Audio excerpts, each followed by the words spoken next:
Welcome back to Colster's Corner. This past Friday, something unusual happened. I actually had a student openly defy me in class. So let's talk about how I handled that. I think this is particularly useful for anybody who feels like they struggle with classroom management or classroom discipline, or new teachers who want a few tricks to add to their repertoire of teacher tools. So the situation is this. It's the third Friday of the school year. Wanted to reward the students for their hard work with watching a crocodile hunter video. Most of the students were into it. Probably 4 or 5 of them still had cell phones out. They didn't think I saw those cell phones. And so I walked around and took care of it. So my first thing I asked myself is, did I convey my directions clearly? It was very evident by about a dozen students putting their cell phones away that I did convey my directions clearly. Next, is the rest of the class complying? Yes, the majority of them are complying. There are some students out there who think they're smooth and that I can't see their cell phones. With those 5 students who had their cell phones out, I changed my proximity. I walked over to their desk, I pointed to their cell phones so they knew I saw it. One of them actually had an Apple Watch, and I told them to put them away. So I changed my proximity, and that solved the problem for all but one. With the one student, I figured, okay, maybe he has his earbuds in and can't hear me. I changed proximity. I walked over, and he completely disregarded me being in his proximity. I pointed to his cell phone. He tried to look away. Then I looked at him and I said, look, you need to put your cell phone away. I spoke with the student. He was completely non-compliant. He just looked at me. Then I told him, do you need a new seat? Do you want to sit next to me? I have an open seat next to me, and we're going to change your assigned seat. And he looks at me with an attitude at this point, and he goes, what do you think is going to happen? You think if you move my seat that I'm going to stop using my cell phone? And I said, yeah, is that not going to work? And he just looked down at his cell phone again, completely disregarding me, very passive aggressive. So rather than box him in and fight with him in front of the class, I had 34 students watching the movie. They were into it. They were enjoying it. This is where the veteran teacher in me knew at this point, if I wanted to, I certainly could write them up, make a big scene in front of the student, or in front of all the students in the class, potentially lose them, and demonstrate I'm the alpha of the class. Or I can try to solve the problem, figure out what's really happening here. And what I did is, rather than box the student in and make it a showdown in front of the class, I walked over to my computer and I pulled up his academic history and I looked at his current schedule. And when I looked at his academic schedule, I noticed that he only has 2 classes right now, mine and band. Well, band gives me some leverage. It means that there's a band director. I think he was in music theory 2 or 3. So obviously he wants to be a part of that program. So now I have some leverage. I contacted the band director by email, told him the situation, and asked him if he could correct it for me. Anytime you can contact a coach, an adult on campus, anybody who has leverage over the student, you want to look at this from a team perspective. You want everybody working together in the same way to help these students and to help problem solve the student.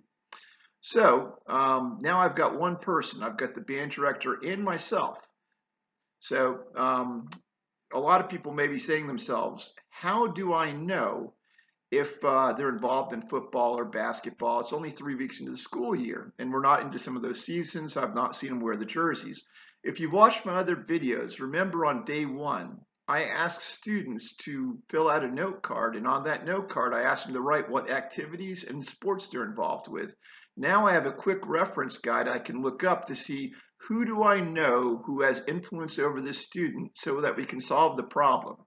If I fight with him in class and make it a showdown over a discipline referral, this could be a year-long battle, and it's just going to get old. And the students in the class are going to get frustrated and lose some respect for me.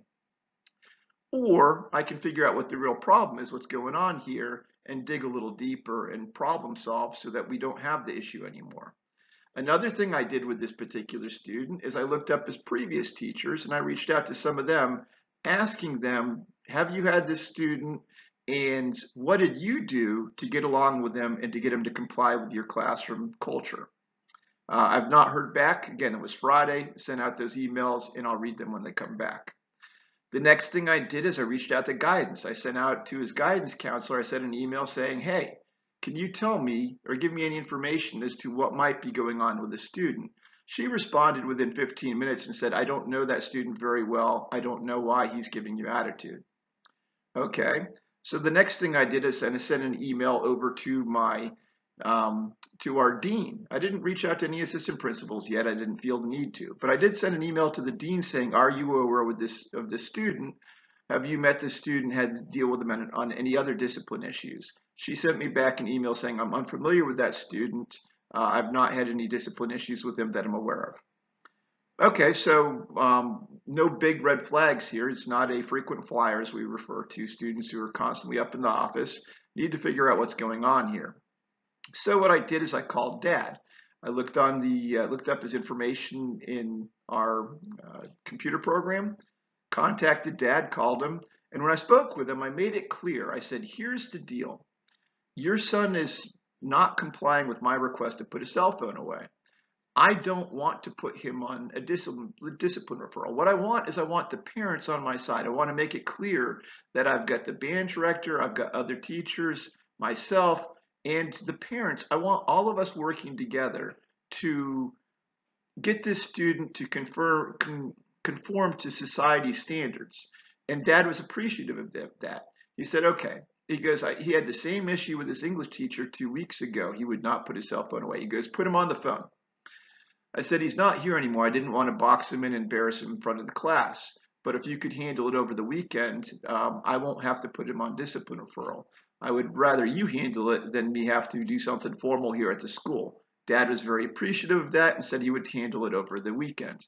At that point, I got an email back from the band director saying he would address it before Friday's football game with the student as well. So now he's going to hear from the band director, he's going to hear from Dad, and the student's going to understand we're all on the same side. This is going to be a lot more powerful than just one teacher standing there with a discipline referral. If I have the band director, I've got Dad and other adults all trying to focus on getting the student to conform with society standards and getting the student to behave properly in class. Now, Dad and I told Dad, I said, here's the deal. If he continues to do this, rather than put him on discipline referral, I'd rather do this. How about I text you or email you, and if he's on the phone, call him directly right then in class or text him to get off his cell phone. Then he'll understand we're on the same side. Dad loved the idea. Again, you're not always going to be lucky enough to have the parents on your side, but if you make it so it's not confrontational and the parents know they're working with you to keep him off of a discipline referral, how much more powerful is that for you and the parent to be on the same side to keep a student off a discipline referral than to put one on and now you've already written him up and the parents on the defense and now on the side of the student. So bring the parent, when possible, into the process before you put a student on discipline referral, and it will help you out a lot. Now me and the parents are on the same side, and we're working to get the student to comply. So I can check the call home box. And again, we have a creative idea, which will be fun, where I can text Dad or email him or call him and tell him, contact your son and get him back on task for me. That's very, very powerful. And this will solve the problem, so I'm not constantly butting heads with this student. Now, if this doesn't work as a last resort, maybe he does need to go on discipline referral. Maybe there's something else going on. We need a student study team or something, but we're not there yet.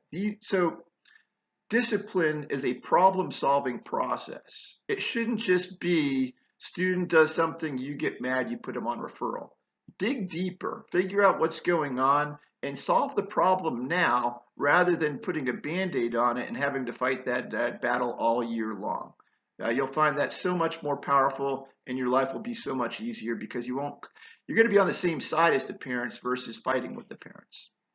I hope this has given you some good ideas. I've enjoyed making the video for you. Thanks for visiting. If you're a teacher, thank you for your service. Thank you for your time. Your heroes, thank you for everything you do. Again, this is the Cole Story out. If you've enjoyed the video, please think about liking it and maybe subscribing. See you soon. Thanks. Bye-bye.